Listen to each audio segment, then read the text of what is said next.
Assalamualaikum warahmatullahi wabarakatuh. Selamat datang di perkuliahan etika keperawatan.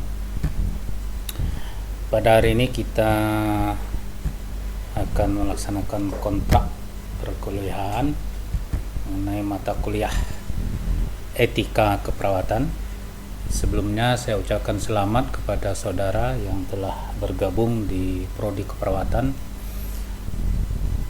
Universitas Bengkulu. Mudah-mudahan Anda siap mengikuti pendidikan, pembelajaran dan perkuliahan di prodi keperawatan untuk digembleng menjadi seorang perawat.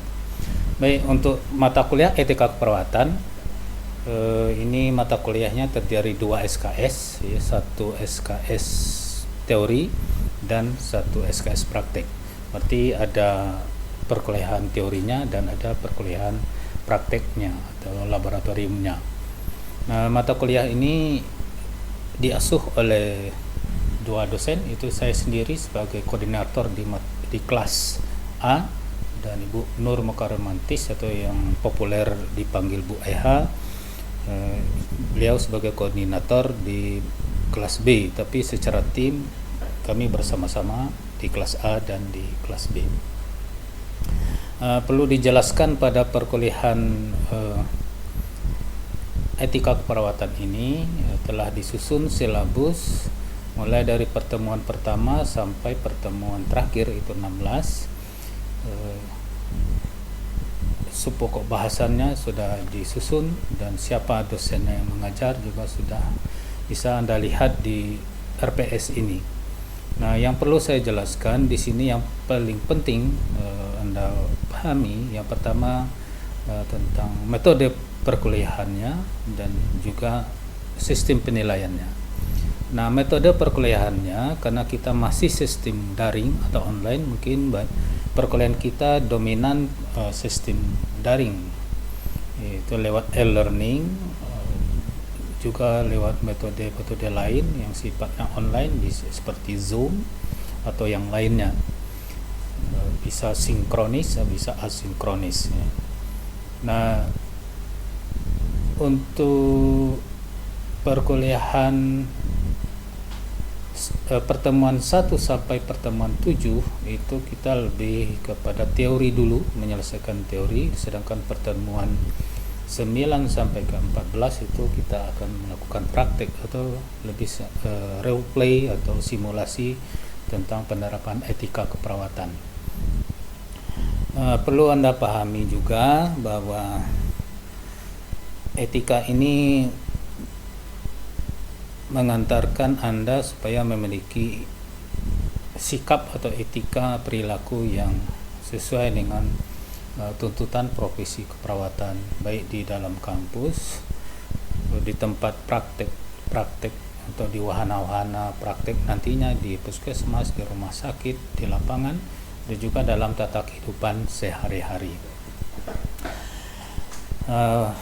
Perkuliahan kita ada prakteknya, maka nanti diharapkan kepada Sipen untuk membagi kelompok dalam kelas itu menjadi 8 kelompok. Nah, 8 kelompok. Apa itu 8 kelompok? Tugas dari 8 kelompok itu melakukan praktek atau simulasi atau role play dari nilai-nilai nilai-nilai atau prinsip keperawatan.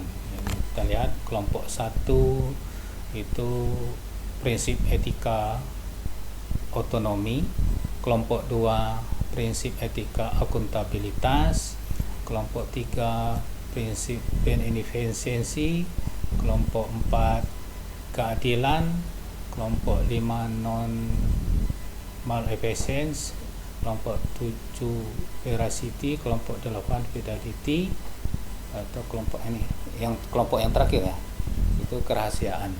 Jadi nanti ini ada, kalau nggak salah ini ada 8 kelompok. Jadi ada 8 kelompok, nanti dibagi habis. Ini saya serahkan kepada Sipen untuk membagikan kelompoknya.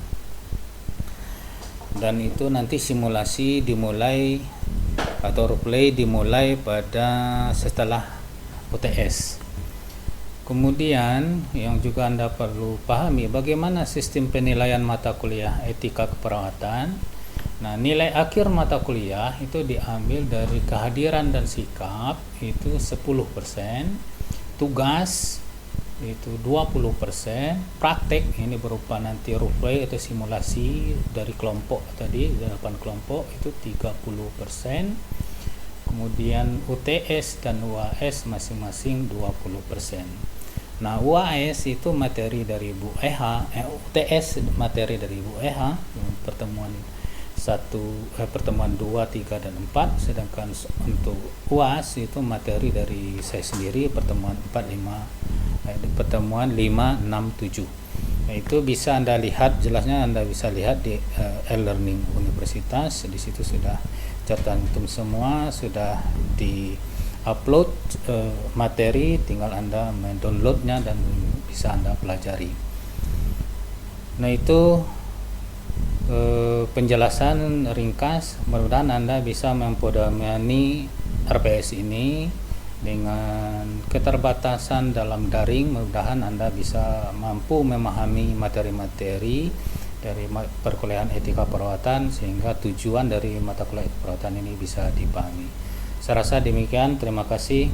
Assalamualaikum warahmatullahi wabarakatuh.